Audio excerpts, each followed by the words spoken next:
చూశారు కదా, మోడీ దేశాన్ని భ్రష్టు పట్టించారా? మోడీ కరుడుగట్టిన ఉగ్రవాద? మోడీ బెదిరింపుల రాజకీయం చేస్తారా? మోడీ భార్యను గౌరవించరా? మోడీ రాష్ట్రాన్ని దేశాన్ని నాశనం చేసేశారా, ముంచేశారా? మోడీ 2000 మందిని చంపించారా? ఏంటి చంద్రబాబు నాయుడు గారు ఈ బైట్స్? ఇప్పుడు మీరు మాట్లాడిన మాటలు ఈ రాష్ట్ర ప్రజలు మర్చిపోతారనుకుంటున్నారా? రైట్, వీటిపైన మనం మాట్లాడదాము. ముందుగా ఢిల్లీ నుంచి మా ప్రతినిధి వెంకటేష్ మనకు లైవ్లో అందుబాటులో ఉన్నారు. ఆ తర్వాత విజయబాబు గారు అధికార భాషా సంఘం అధ్యక్షులు మనతో పాటు జాయిన్ అవుతున్నారు. వారితో కూడా మాట్లాడదాం. వెంకటేష్, ఏంటి ఢిల్లీలో ఉన్నటువంటి అప్డేట్స్ ఏంటి? ఈ పొత్తులు పూర్తి స్థాయిలో సీట్లు అన్నీ కూడా ఒక కొలిక్కి వచ్చినట్లేనా?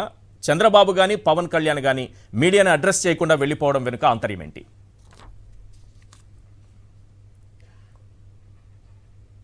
వెంకటేష్, వినిపిస్తోందా?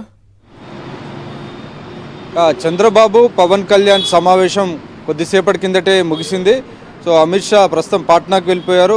చంద్రబాబు నాయుడు తిరిగి గల్లా జయదేవ్ నివాసంలో ప్రస్తుతం ఆయన ఉన్నారు. ఆయన జేపీ నడ్డా స్టేట్మెంట్ కోసం ఎదురు చూస్తున్నారు. సో ఎన్డీఏలో లాంఛనంగా చేరుతున్నట్టుగా ఒక బీజేపీ ఒక స్టేట్మెంట్ ఇచ్చిన తర్వాత చంద్రబాబు మాట్లాడే అవకాశం ఉందని తెలుస్తుంది. సో ఆ నేపథ్యంలో మీడియా మొత్తం కూడా చంద్రబాబు నివాసం ఆయన ఎంపీ గల్లా జయదేవ్ నివాసం వద్ద ఉన్నటువంటి పరిస్థితి. సో మొత్తానికి ఈ పొత్తు కుదిరిందని టీడీపీ వర్గాలు ప్రచారం చేస్తున్నాయి. 8 ఎంపీ సీట్లు, 30 అసెంబ్లీ సీట్లు బీజేపీ జనసేనకు కలిపి కేటాయించారన్నది వారు చెప్తున్నటువంటి పరిస్థితి. సో ఎంతకు ఎన్ని సీట్లకు దీనికి సంబంధించి ఒక పొత్తు కుదిరిందనేటువంటి స్టేట్మెంట్ జేపీ నడ్డా అధికారికంగా ఇస్తే తప్ప ఈ పొత్తుకు సంబంధించినటువంటి లాంఛన ప్రకటన అనేది మనం చూడాల్సినటువంటి పరిస్థితి. సో మొత్తానికి ఏపీ బీజేపీ నేతలు మాత్రం ఖచ్చితంగా తమకు 8 ఎంపీ సీట్లు, 25 ఎమ్మెల్యే సీట్లు తాము అడిగామనేటువంటి అంశాన్ని చెప్తున్నారు. సో ఈ నేపథ్యంలో ఈ చర్చల్లో బీజేపీ 6 ఎంపీ సీట్లలో పోటీ చేసేందుకు, 2 సీట్లలో జనసేన పోటీ చేసేందుకు పొత్తు కుదిరినట్లుగా ప్రచారం జరుగుతుంది. ఇప్పుడు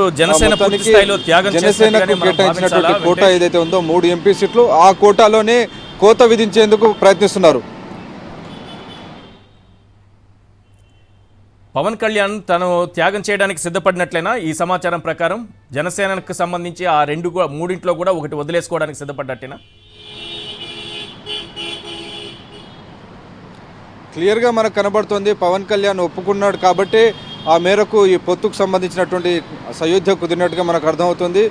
అయితే జనసేన క్యాడర్ మొదటి నుంచి కూడా దీనిపైన తీవ్ర అసంతృప్తి ఉంది. క్లియర్గా గతంలో పవన్ కళ్యాణ్ స్టేట్మెంట్ చూసాం. 3 ఎంపీ సీట్లు అంటే ఒక్కొక్క ఎంపీ సీట్లో 7 అసెంబ్లీలు ఉంటాయి కాబట్టి 3 ఏళ్ళ 21. సో 21 సీట్లలో పోటీ చేస్తున్నాం, ఇక్కడ 24, మొత్తం దాదాపు 45 సీట్లలో తాము పోటీ చేస్తామని ప్రకటించారు. కానీ పవన్ కళ్యాణ్ ఈరోజు దానికి ఒక మెట్టు దిగాల్సినటువంటి పరిస్థితి ఏర్పడింది. సో ఆయనను ఒప్పించాడు Chandrababu.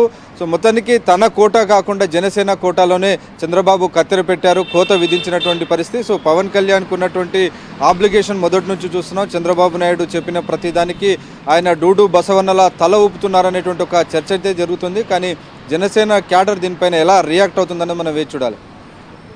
Right, thank you Venkatesh. మరిన్ని అప్డేట్స్ కోసం మళ్ళీ మిమ్మల్ని కాంటాక్ట్ చేస్తాను.